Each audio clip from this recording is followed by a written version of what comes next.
அப்படின்னா உறுதிதான். இன்னைக்கு நிறைய நம்ம வரலாற்றுல பார்த்திருக்கோம். எவ்வளோ பேரு சாதனைகள அடைஞ்சிருக்கிறாங்க.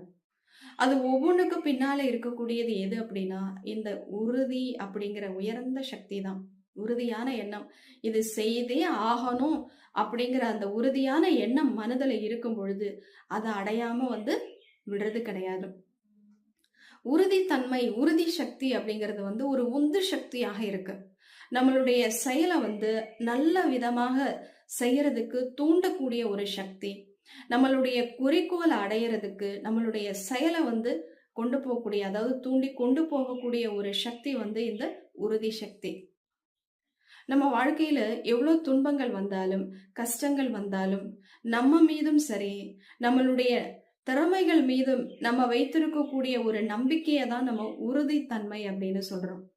உறுதிக்கு எல்லையே கிடையாது. இவ்வளோ